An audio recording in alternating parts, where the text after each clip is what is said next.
we're going to be looking at financial metrics today, and specifically, how they relate to FQHCs and those health centers. So we're going to be going over kind of how you create that game plan, how you ensure understanding and implementation, how you utilize it, and then how you continue to manage it regularly.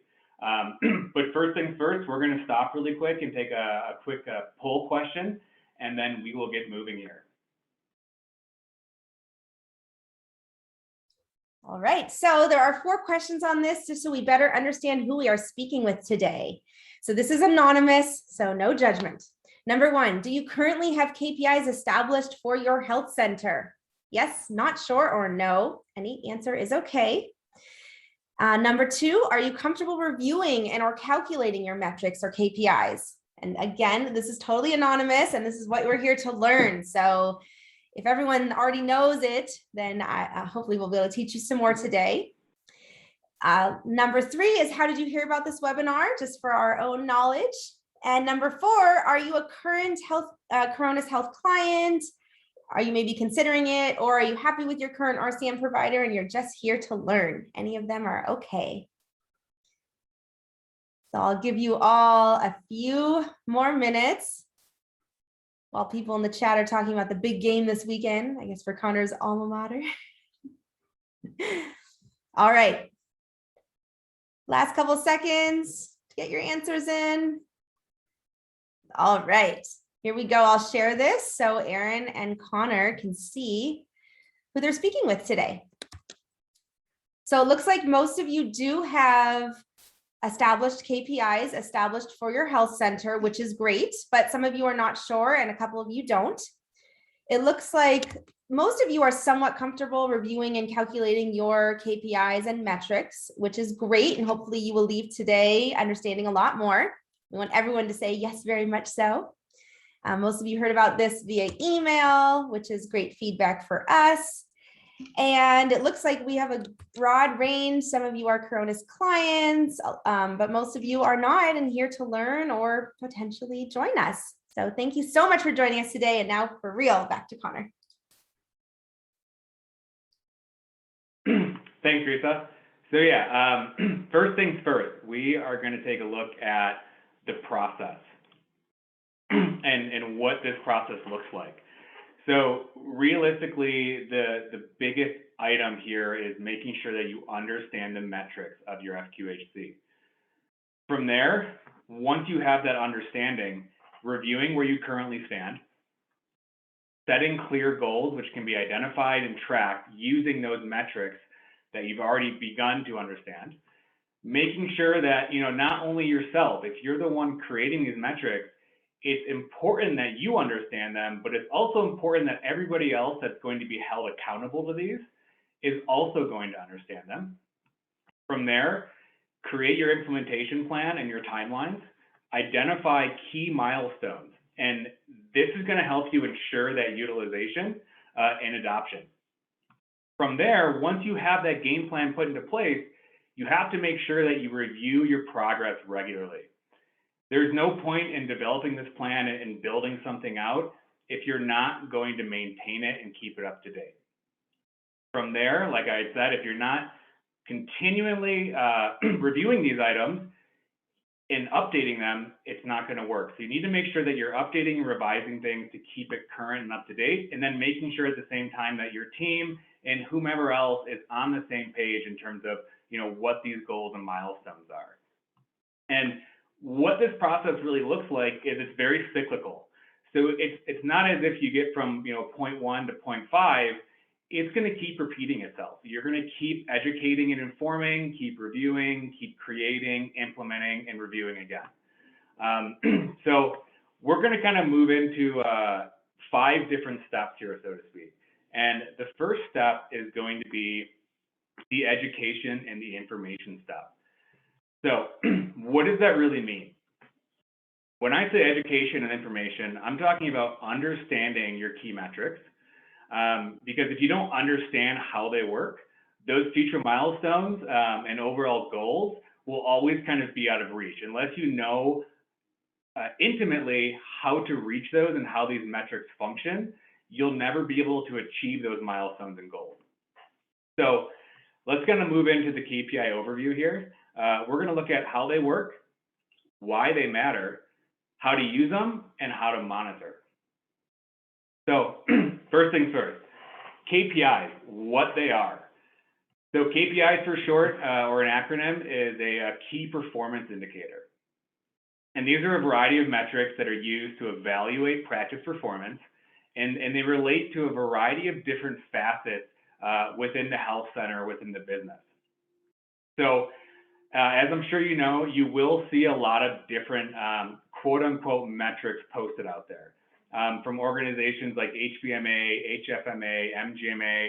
They all tend to kind of publish standards or benchmarks that relate to what I would say industry norm metrics. The one thing I'm going to say off the bat is you have to be really careful of these, especially in the FQHC environment or the health center environment, because what's happening here is they're taking survey data, they're taking information across a very wide population, and then they are aggregating and averaging these out. So just because you fall outside of the norms of those metrics, it doesn't necessarily mean that you're not performing at the best of your ability. So don't always use these to indicate performance issues. Once again, not all metrics are created equal. So in statistics, we have different levels of measurement, and that's basically at the end of the day, that is what KPIs are. They are measurements, and some are ordinal, while some are also interval or ratio level data measurements. Some correlate and some don't. So it's important to realize that you can't necessarily take certain KPIs and compare them to the practice down the street. Unless you know the underlying information, you won't be able to actually say, I'm doing better or worse, depending on the metric that you're looking at. So always keep these things in mind when you're looking at different KPIs. Causation does not always equal correlation. And then don't fall into confirmation bias with these numbers. I'm going to kind of get into that a little bit down the road, but let's move on to how they work. So all the KPIs, they use very, very straightforward equations to determine what the value is. So practice management systems, different organizations, providers, practices, whatever it may be, they utilize some minor variations in these formulas, which is very important to keep in mind. You might calculate your days in receivable, your days in AR a certain way versus the practice management system that you're utilizing may use a different calculation. For example, they might use 30 days instead of 31 days, or they might be dividing by 90 over a 3-month time frame. So that's important to understand as well, is that you know the calculation and the formula that's being used to calculate these different metrics. So realistically, at the end of the day, the main goal of a KPI is to measure performance. And at the same time, it's to kind of create that apples to apples comparison. But even though it's apples to apples, there are still variables that come into play that can really impact these different metrics. So these are going to be things like your fee schedule, your payer mix, charge volume, practice size. All of these items still definitely play a factor or impact these KPI metrics. So it's always good to keep in mind when you're trying to compare yourself to whether it's industry norms or maybe regional or even the peers down the street. You've got to make sure that you're taking this into consideration. So let's move on to how do we use these?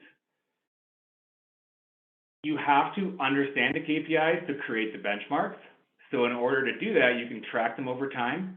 You can monitor and identify the changes and shifts in these KPIs. And my general rule of thumb is just to kind of create like a simple workbook or a spreadsheet and calculate these maybe on a monthly or quarterly basis and look how these are trending and shifting. But how do you benchmark? So the best way to benchmark is to just go ahead and look at your KPIs for the last few months. Go ahead and calculate these KPIs out, maybe for the last 6 months, determine your averages, and then look at the variance. Find your normal limits, or I say within normal limits. Your KPIs are always going to shift back and forth. That's normal. If they're staying static at the same number month over month over month, something is probably off in that sense. So find your variance, find that normal limit. And then from there, once you have your benchmark, identify the areas that you want to improve and or maintain. You know, it's not always about improvement. If you're comfortable and happy with how things are going, obviously there's always room for improvement, but making sure that you maintain those current KPIs is also very important. Manage them. Don't let them slip. Raise the red flag early. The whole goal of these KPIs and managing them is to be able to raise that red flag early to proactively catch issues before they snowball. From there, find your catalyst and fix it. So these are a very good way of finding early warning signs to identify that catalyst and then make sure you fix that problem so it does not continue to happen. So now moving on, we're going to kind of look at some of what I consider the major players when it comes to KPIs. And those are going to be, I call it DRO. This has a very wide variety of terminology or nomenclature that's utilized. Some people will call it days in AR, some people call it DAR, others will call it AR days. So at the end of the day, they really all mean the same thing. It's calculating on average, how many days does it take for your AR to churn or turn over? So if you have a DRO of 40, that's basically saying on average, within 40 days, that balance on the claim goes from 500 to 0. Obviously, not every single claim within your AR is going to be adjudicated within that 40-day or 35-day time frame. But it's just looking at, you know, realistically or on a regular basis, how quickly does this happen? The next one is the gross ratio, and this is used a lot in different practices. I kind of touched on this a little bit before. This is what you would call an ordinal measurement, and that's, you know, in statistics that you cannot use gross ratio for external comparison. If you try to, it's going to look very, very odd because it's never going to align with the practice down the street. So this ratio is just simply looking at, for every dollar you bill out, how much do you get paid? Or basically pennies in the dollar. I bill every dollar I bill, I get paid 51 cents or 38 cents, whatever it may be. Moving into the next two, net collection ratio. So this is used in a variety of ways. I like to consider it more of an adjudication ratio. That's kind of a terminology that I came up with myself after reviewing kind of what this metric is showing. And what it's doing is it's looking at, for every dollar I bill out, am I appropriately allocating the money to the buckets they belong in? And what I mean by that, when you hear someone say my net collection ratio is 99%, that doesn't mean that they're collecting 99 cents on the dollar. What that really means is, I bill $1. Where did those pennies go? So you could have 45 cents in the payment bucket, and then from the insurance company, you could have another 45 cents on the insurance adjustment or the contractual write-off, and then maybe it's 10 cents in the patient responsibility bucket. So that's kind of how I look at that one. It's definitely interpreted in a variety of ways across the industry. I just think that's the way it makes the most sense. The next one's going to be the bad debt ratio. How much money are you writing off every year due to unforeseen circumstances? I would imagine that obviously most of us working in the healthcare industry, we are accustomed to the idea that some claims don't get paid. And on top of that, some patients don't pay their bills. And so when you're looking at how much money is falling into that area, I believe most recently about 4 to 6% of all healthcare claims go unpaid on a yearly basis.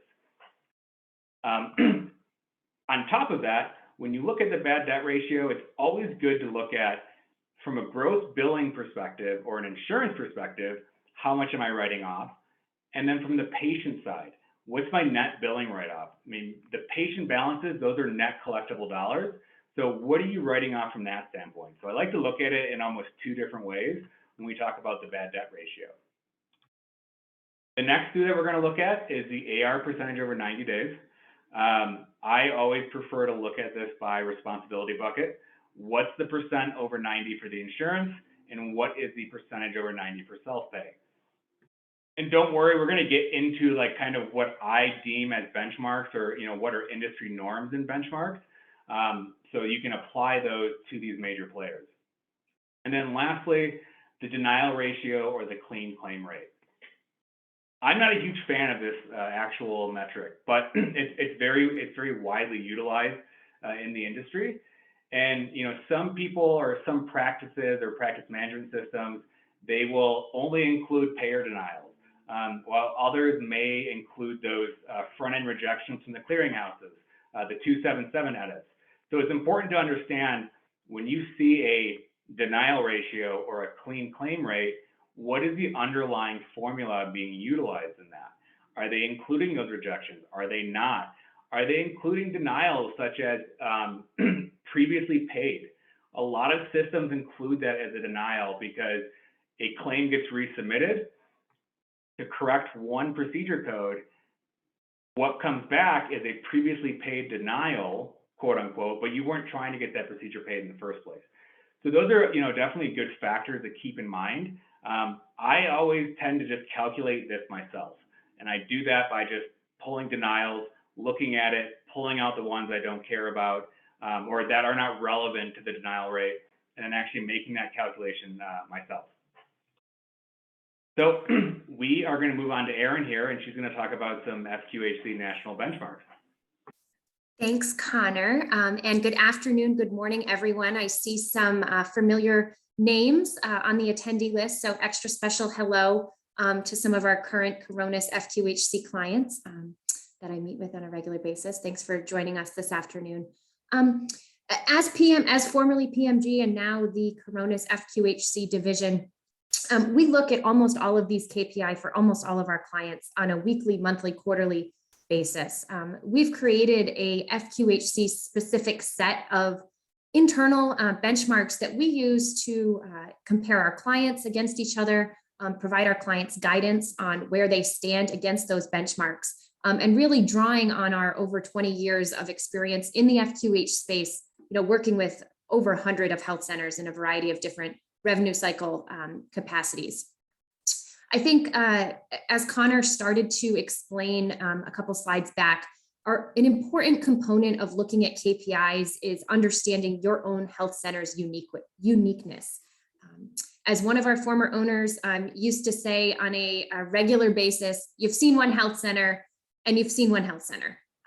While there are certainly similarities in some of the billing processes that allow us to create these benchmarks for FQHC to FQHC comparison, it's also really important to understand how internal processes, internal policies, payer-specific billing rules impact these KPI for your specific health center.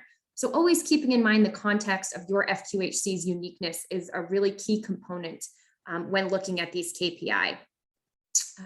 Below, I've just listed, and again, our current clients are familiar with these metrics, some of our standard goals that we set for groups that we work with. So again, a moving target, depending on some of those unique factors that I just mentioned for each health center, but usually aiming for 30 to 40 days in AR on the insurance side, about 25 to 30% over 90, again, on the insurance side, always aiming for a 98% clean claim rate. That's our clearinghouse rejection rate. And then again, as Connor elaborated on the prior slide, when measuring the denial rate, depending on what's included and depending on how it's being measured, aiming for between 5 to 10% for that metric as well.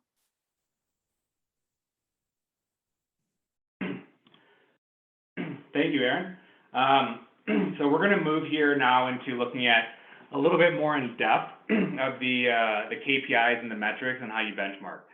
So one of the things that I really like to tell clients and just tell practices in general is do not be afraid to create your own.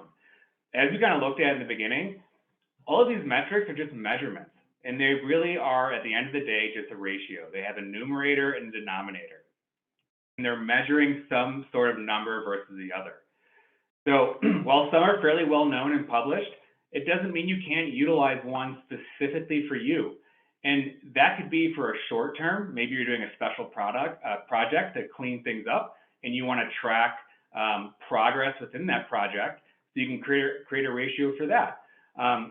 So they're all measurement. And like I said, do not be afraid to create your own and then track it and trend it over time. So we're going to jump here to a slide where Erin is going to show us of an example in the FQHC world of creating your own metrics. Sure, thanks. So just a couple quick examples here. We work with one group that keeps a very close eye on adjustments made against insurance claims due to hitting timely filing limits. And they decided a good way to measure this metric, not just in dollars, but how these dollars compare to overall charges, was to create a simple percentage. So every month, what percent of charges are being adjusted due to timely filing? You can see here, we always comparing ourselves to prior month to our goal, and then monitoring month-to-month fluctuations. This client in particular had a June 30 fiscal year end where quite a bit of AR cleanup was done, and you can see a spike there at the end of that fiscal year.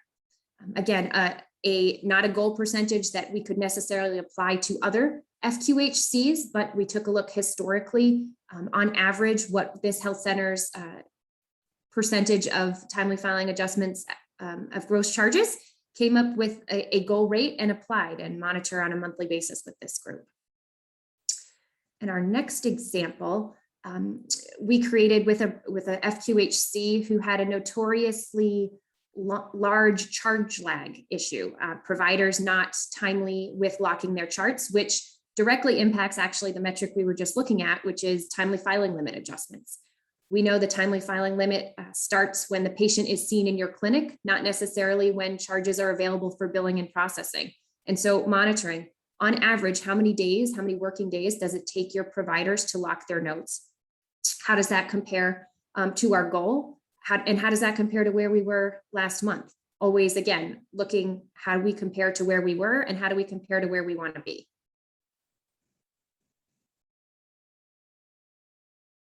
Thanks, Erin. So now that we've kind of looked at some examples of benchmarking and some actual real world examples as well, let's take a look here at how do we calculate some of these KPIs. The first one we're going to go through is the DRO as I define it, but like I said, days in AR, AR days, whatever you might want to call it.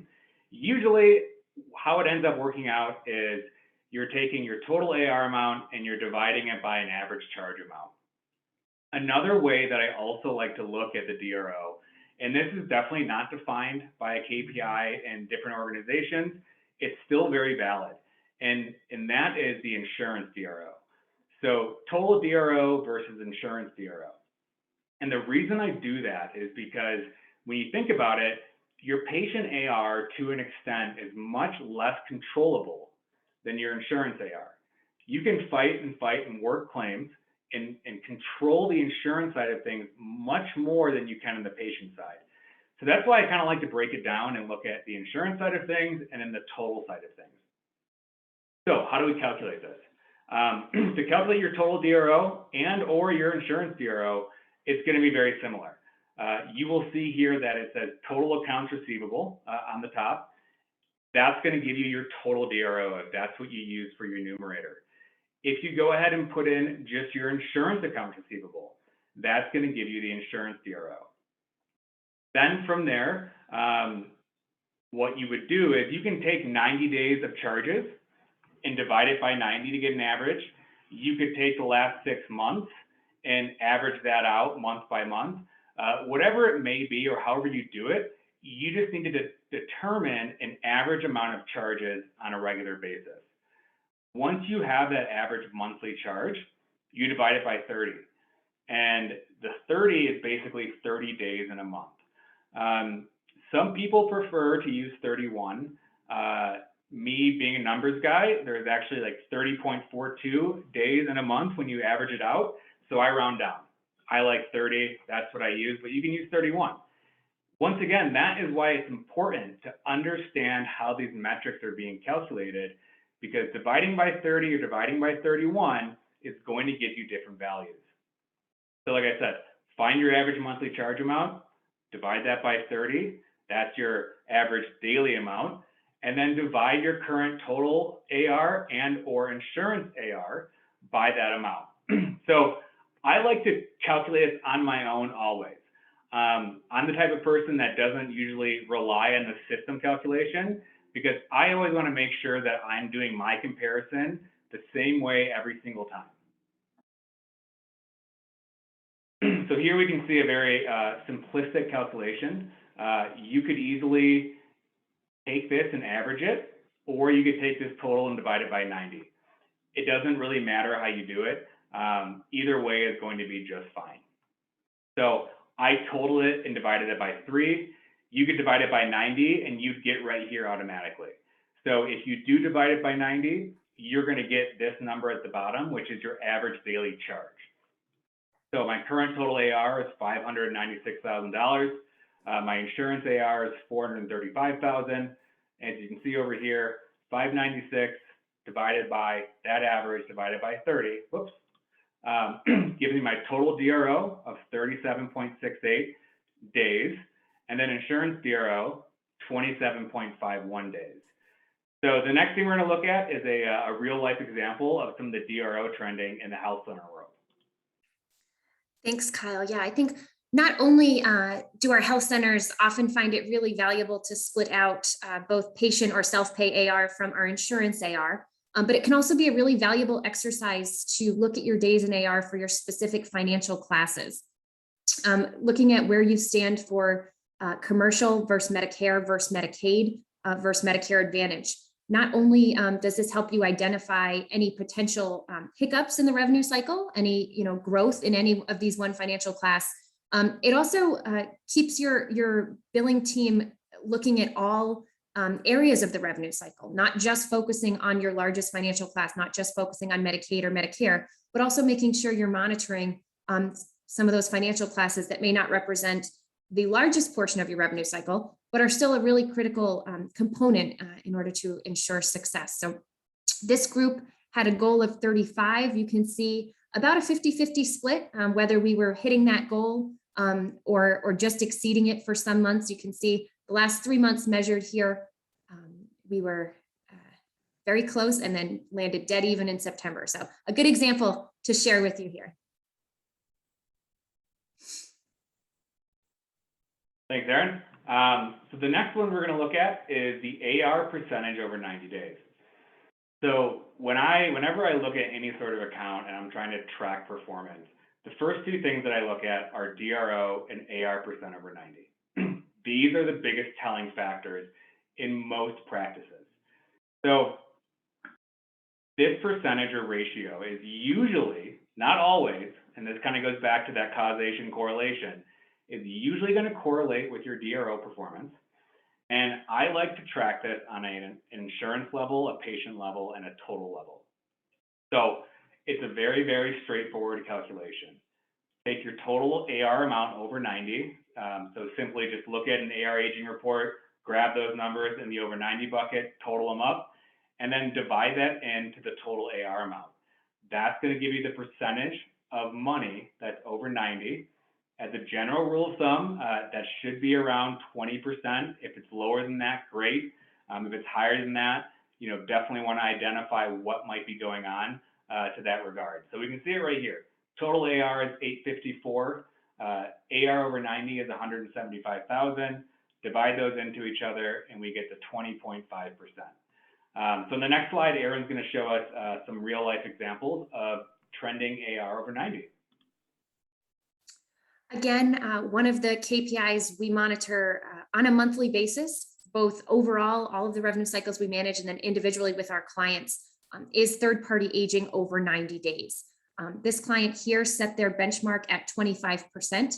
They ended last year at 16%. So also important, not just to compare yourself against a national or an FQHC benchmark, but also where were you last year? How did you start this fiscal year? Where were you last month? You can see some up and down swings here with this particular client. Again, looks like a June 30 fiscal year end, we did drop from a high of about 23% back in March. That was eliminated to 10% to start this new fiscal year. So again, always looking, where were we last month? Where were we last year? How do we compare to the goal that we've set? And what is our priority moving forward? Thanks, Erin. So the next one we're going to look at is going to be the gross ratio. This is simply your total payments divided by your total charges over the same period of time. You can use this on a post-date basis or a date entered, date created, some systems may call it, or you can use it on a date of service basis. The best way to use it on a date of service basis is to always make sure that you're looking far enough back where you can expect reasonable collections for that date of service. Obviously, if you try and do this calculation on dates of service last week, your ratio is going to be very low because most of your payments probably haven't come in yet. So I always say a good rule of thumb is go 3 months back at least. Kind of make that your cutoff to get a general idea of, I billed out $100, I expect 35%, so I expect $35. So that's a great way to actually get an idea of projecting cash flow moving forward. When you use that on a post-date basis, it's actually best to, that's utilized best to actually track current performance. So you know on a date of service basis that I'm going to get 35%, or I should. Every single month when you're looking at your posting, and as long as your volume is staying consistent, like you're not having huge ebbs and flows throughout with your billing, you should be right around that 35% mark month in, month out. You might jump to 40, you might jump down to drop down to 32 like in January during deductible season. But kind of find your baseline by date of service and then use post date to track and trend that. Once again, this is an ordinal measure, so you can't use this externally. And the reason for that, a practice with a gross ratio of 85% is not necessarily outperforming one with a gross ratio of 10%. Why? Because one practice has their fee schedule set 10 or 15% above Medicare, while the other one has it set at 10 times Medicare. So you bill a level 3 office visit at $1,000 and $200, you get paid the same amount. It doesn't make a difference, but that ratio is going to be much different. So that's really why you can't use this in an apples to apples comparison. So simple calculation right here. Total charges last 6 months, 1.2 million. Payments, 542,000. Divide those into each other, you get to 43.3%. So let's go ahead and take a look at a real life example here in the FQHC world. Sure. So in the FQHC world, we know charges are not necessarily indicative of payments. Lots of strange billing rules that impact FQHCs, Medicare PPS, Medicaid PPS, RAP payments, RAP reconciliation, et cetera. But we do find this metric can be very helpful for FQHCs in monitoring the success of their revenue cycle. Again, looking back historically, what is our gross collection rate or gross ratio? How do we think we can improve that? By better billing processes, by reducing our denials, by reducing our timely filing write-offs. But what also might impact this in the negative direction? A fee schedule increase, for example, that doesn't correlate with a Medicaid or Medicare reimbursement increase. All of those things play into our gross collection rate. And this is one of those temperature check metrics that we use with our clients. So when we see this going up or down, it's important for us to understand why and then determine, is that expected? Is that something we need to correct? Or is that just part of the normal revenue cycle flow? This client in particular typically landed right around 35 to 36% on that gross ratio. Again, you can see almost the entire second half of their fiscal year, they were fairly dead even at 36%.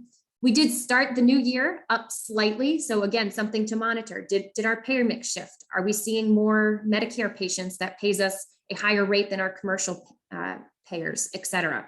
You can see already just 3 months into the year, we are evening out to where we ended last year. So again, understanding the reason for these shifts is just as important as looking at the numbers. Thanks, Erin. Sorry about that. I will jump here into just a couple other formulas that I'll touch on, and then obviously these slides will be shared after the presentation. So if you want to refer back to some of these other formulas that we don't necessarily have all the time to speak on, these are going to be net ratio, which is just your payments plus your adjustments minus your refunds. And this is, like I mentioned earlier, what I consider the adjudication ratio divided by your total charges.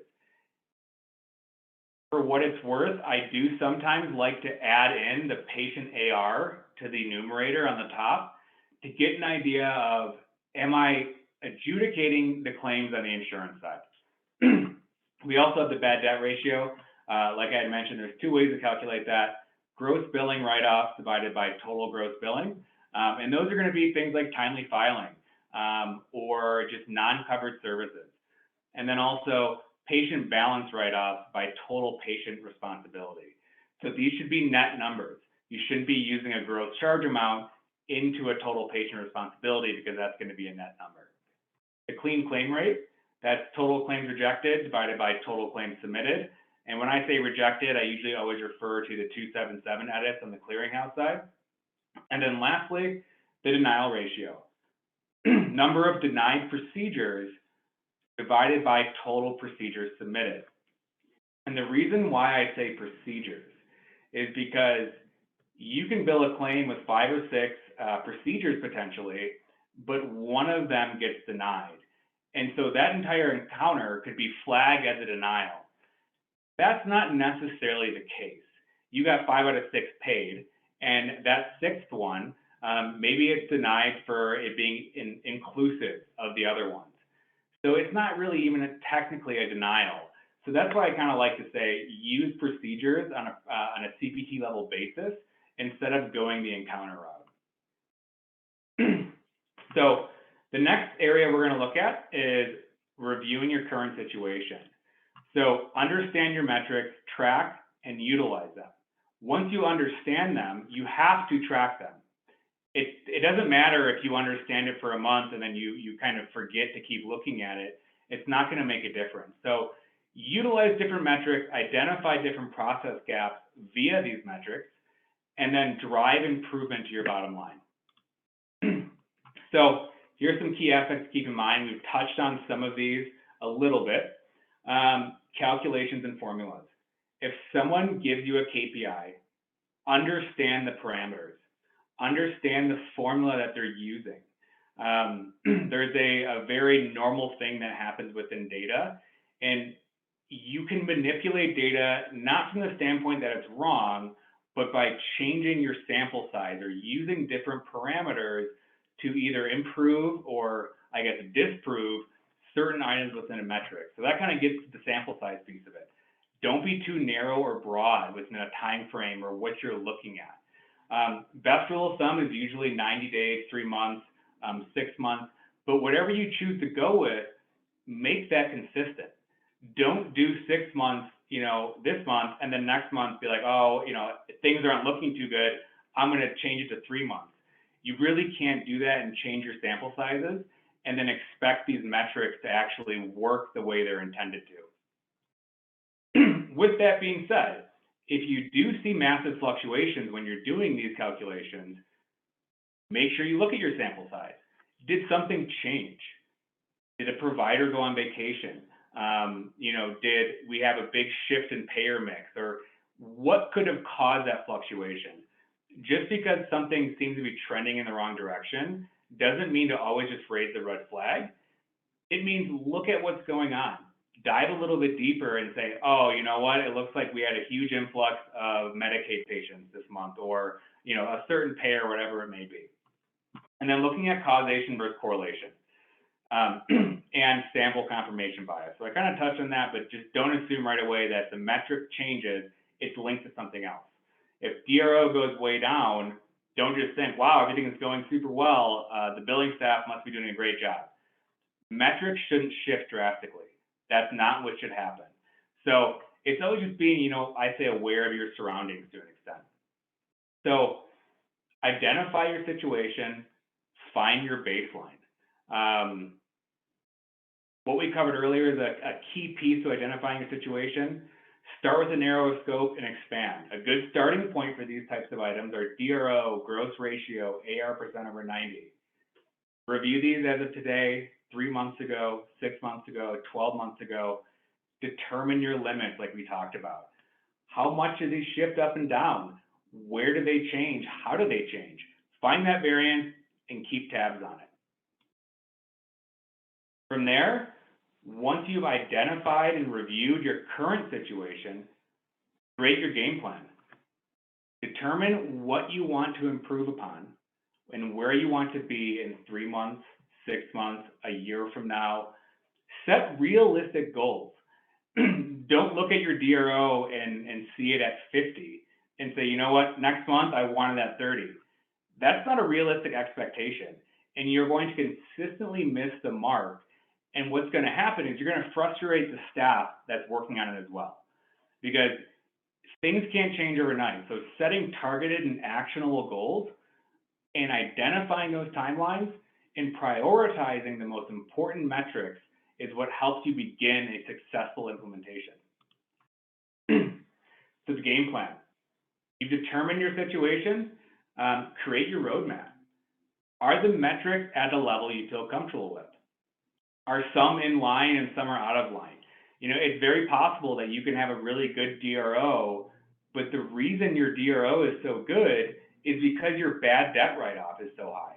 So your AR looks awesome, but you're writing off 10% of your billing. And so that's why it's important to make sure you track these metrics in different aspects, like looking at AR, looking at the write-off, looking at the payments and the gross ratio and the payer mix. You have to have a diversified set of metrics in order to track and see different trends and how they fluctuate and function. So write them down, like I said, create a spreadsheet, something very simple and rudimentary. Put a date in there, do your calculation, every month go in there and look at it. Identify where you want to improve versus which ones are comfortable and you just want to maintain them. Expectations. I touched on this a little bit. Be realistic. Set goals that are achievable. It's never fun to look at metrics and then consistently miss the mark month in and month out. You have to be understanding of, we all know in healthcare, things don't happen in a day. Claims don't get paid the next day. It can take 14, 28, 35, 45 days for things to get paid. So just be realistic with your metrics and drive continual improvement month over month. And if you see things that are not trending in the right direction, like we talked about, red flag, find the catalyst and fix it. So now we're going to look at a real world FQHC example. So again, you've seen one health center and you've seen one health center. Certainly the uniqueness that each FQHC brings to their revenue cycle is really important when setting these expectations and setting your own health center's benchmarks. This one particular FQHC joined the Coronis family of FQs with an insurance AR over 90 at 45%. A huge driving factor in this was the state-specific Medicaid RAP process. We couldn't bill our RAP claims until our primary Medicaid managed care plans adjudicated fee-for-service. So we were constantly adding charges to the revenue cycle at 45 to 50 days post-date of service. Again, always driving that percent over 90 up higher than it should be. So we agreed that overall, we would set benchmarks or goals, expectations by financial class. So again, just like we were looking at our days in AR by financial class, let's look at our percent over 90 by financial class. The beautiful thing about Medicare, they will pay a clean claim in 10 days, 10 business days. We expect that percent over 90 to be less. Medicaid and managed Medicaid, we knew in this particular state was always going to be slightly higher. So let's set that benchmark above where we would set Medicare, again, to keep us all looking at the numbers in the same way and to make sure that we're looking at these numbers with the appropriate context based on the various payer situations. Thanks, Erin. So now we're going to jump into the implementation and then the review, the revision, and the updates. In the interest of time, I'm going to kind of jump through these but try and be as detailed as I can. So what's your approach going to be? How are you going to achieve implementing your game plan? Identifying the metrics and creating a comprehensive game plan is the only way you're going to get to success. So we've kind of touched on, everything from the beginning, and now how do you get there? How do you do this? I kind of take two approaches. My approaches are going to be top down versus bottom up. So top down is going to be something I refer to when working towards improvement.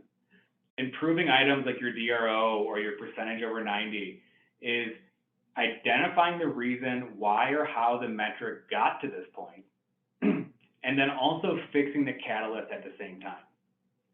So identify the metric, set the baseline where it is now, determine why your AR, let's say your AR percentage over 90 is at 40%. Well, what payer makes up a bulk of that? Or what procedure is making up most of that? Is it a certain patient maybe, or a certain plan that you're having trouble with eligibility? Find that issue, go through, correct it, but then make sure you fix it on the front end. Or 6 months from now, you are going to have the same problem. If you don't fix the catalyst and just focus on the current issues, it's all going to just be cyclical and keep happening over and over again. The bottom-up approach corresponds to maintenance, or keeping things in line and where you want them to be.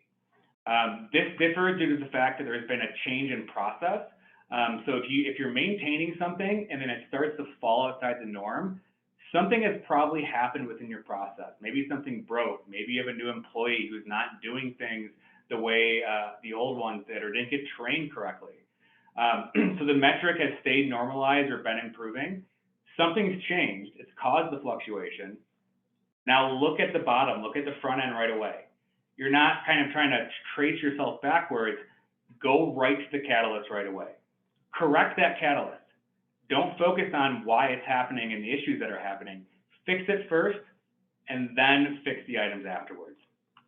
So top-down example, upon review of your financials, you've determined your DRO is sitting at 50. It's been slowly climbing over the last 12 or 24 months, and you want to get to 35. So determine the root cause. Why has it increased? Review those older claims. The reason it's climbing is those claims are in the older buckets. Those are the claims that are the catalyst. Identify, determine the reason and how you fix them. Fix it on the front end, like I said. Always make sure you're fixing the issue and not just focusing on the problem. This prevents it from happening in the future. And then once you've made that prevention, you put the prevention in place, go fix the other claims, go fix the old ones. Or you might have to write them off, or do whatever with them. Bottom up. So you've identified your DROs at 32 on a regular basis. This month, you've noticed that it's now trending upwards, and it's been trending upwards the last 3 months. The reason I call this the bottom up is because these claims are not going to be in the older AR. They're probably going to be in that 30 to 60 or 60 to 90 bucket. So you're not looking in the over 120 or over 180. You've got to pick out the ones in almost the current bucket and figure out what's going on. And then once again, fix the catalyst, then solve the problem. So now let's jump right in here to the review, revise, and update piece. You've implemented the plan. Make sure you stay on course. You're making progress. Your plan is creating improvement. You've got to stay the course, and then at the same time, revise and adapt. So this piece is very similar to the first 4 steps. Once you've made it this far, it's all about maintenance. It's always all about adapting to what's going on currently. So if you don't review and track and trend, you don't keep your spreadsheet, you're going to have no way to spot certain deficiencies, and then also adapt and change, your normal limits and your metrics, and your variances are probably going to be much higher in the beginning of this process versus down the road. When you get to this point, your variances should stay very normal. So utilize the same things that you started with. You can always add more. You can always aim to improve. But once again, don't set the bar so high that you're never actually hitting your goals. So some key aspects here, when aiming to improve these metrics, it's not always about getting every claim paid or always having a very concrete solution. We kind of touched on this a little bit, but unpaid claims and anomalies are just the nature of healthcare. It is what it is, unfortunately. And that has to be taken into consideration. If your expectation is to get 100% of every single claim paid every single time, I'm sorry, you're never going to hit that goal. It's really not feasible. So don't try to also allocate labor or items towards claims 36 months old. You would have no idea how often I see that we have claims with issues that are 6 months old, but the provider or the practice is adamant that we should focus on the 36-month-old ones. The issue with that is if you take all your time to focus on the 36-month-old ones, odds are they probably won't get paid. Maybe you'll get 5% of them, maybe 10%. By the time you get done doing that and you go look at the 6-month ones, you're now in the same position. Focus on the ones that are 120, 150, and work your way upwards. Obviously, keeping in mind that there are timely filing and appeal limits, so you do want to look at payer-specific items and say, hey, these claims are, going to be outside the appeal range within the next 30 days. Let's tackle these. That is definitely an aspect, but don't go so far out of your way to work the old ones where you kind of lose sight of the ones that you have a better chance of collecting on. Same time, only course of action sometimes is to write a claim off. If you allow items to sit on your books year over year over year, and your AR continues to climb or snowball, your DRO is going to be out of whack or out of sync every 24 to 28 months, every single time. You have to be willing to write things off and keep your books clean, because the only way you can track and trend is keeping it clean. When we see this, what happens is people raise the red flag, but really it's just the nature of the industry. 3% of your claims have just accumulated over the past 2 to 3 years. So some last couple items here. I know we're running towards the end of the time limit. We definitely want to have time for Q&A. It's okay to start small and develop over time. Start in your comfort zone. It's always the best practice. Don't try and take 25 different metrics and improve and apply all of them. Build something simple and then expand upon it. And then I always say, find your cause. If you hear a stampede, think horses, not zebras. Don't go trying to dig into the weeds and find the most, the random aspect that could be causing this. More often than not, the simplest explanation equates to the reason. So always stay relevant, stay high level, don't chase your tail. Like I had mentioned, the answer is always kind of in the big picture usually. At least it'll point you in the direction or the area of the big picture. You might have to go into detail, but don't start looking at 100 accounts right away. Find your big issue and then keep digging downwards from there. Track your metrics, always look for X. Look at the KPI calculation. Make sure you understand what numbers are involved in that calculation so you can track and trace those numbers backwards. Always stay mindful, don't jump to conclusions or allow previous experience to influence this quote unquote investigation. 6 months ago, you had a problem with DRO increasing and you found out that it was, reason XYZ.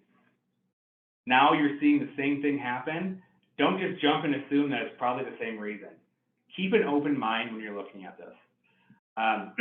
So that brings us to the conclusion here of the KPI metrics for the FQHC world. Do we have any questions or comments?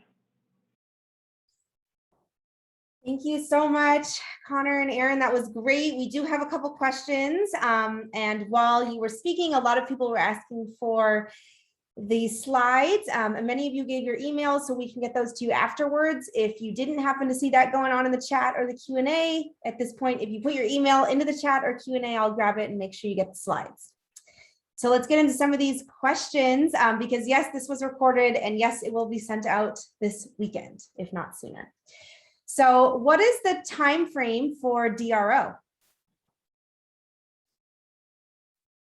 Erin, do you want to take that one or? Sure. So we typically measure DRO at each month-end close. And so what we're measuring is the entire value of your receivable in terms of days, how many days of charges are outstanding on your receivable at each month end. So when I don't know if you're referring to a couple of example charts that showed trending month over month, what that's measuring is at the end of each month, when we close the period and open the next, what was the value of your AR at that month end? So we're not restricting the review of your AR to any particular time period. We're looking at the entire receivable that was open on the books in the practice management system at the close of the month. Got it. Okay, and do you adjust the charges by contractual and slide adjustments? This is typically measured as gross AR.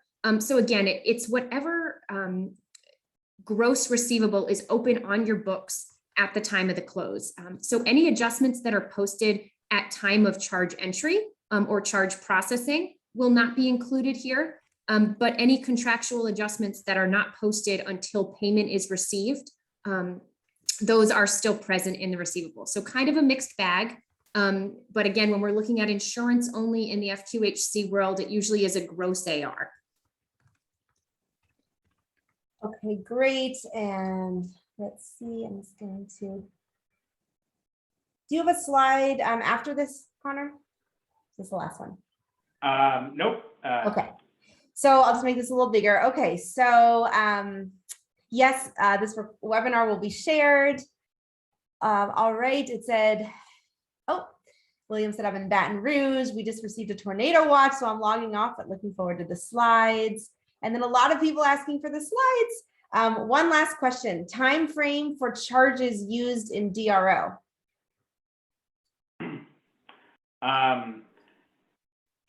You know, I always like to use 3 months. I think whatever you choose or whatever you end up using, just keep it consistent. If you do tend to have, you know, maybe seasonality or fluctuations, you know, maybe at the beginning of the year versus towards, you know, the spring or the summer, you know, go ahead and use 6 months. If, you know, let's say last month you had a couple providers on vacation, so volume is low, take that into consideration and just always kind of try and use a general baseline or average. But at the end of the day, like I said, I usually go with 90 days or the last 3 months as my rule of thumb. And I don't know, Erin, if you feel differently, but. Yeah, our standard for groups that we work with is usually we take the most recent 3 months of charges and we divide the number of days into that 3-month charge value to come up with an average daily charge. But as Connor said, as long as you're consistent in how you're measuring it at each month end, that allows you to make that month-to-month comparison. So choosing what methodology you feel makes the most sense for the charge ebbs and flows in your health center and sticking with that. But likely not a large difference whether you choose to use a 6-month average, a 3-month average. 1 month average may have more ups and downs, but again, consistency is key. Okay, great. Any final words from you all? Otherwise, a lot of people are saying thank you so much. This was great. A lot of wonderful information. So I really appreciate Connor and Erin, both of your time for putting this all together today. And for those of you that tuned in, thank you so much for joining us. Sorry, we went a few minutes over. We will, someone from our team will email you the slides and the recording will be emailed out. And otherwise, I hope you all have a great rest of your Wednesday. Thank you so much for tuning into the webinar with Coronis Health. Bye. Thank you. Take care.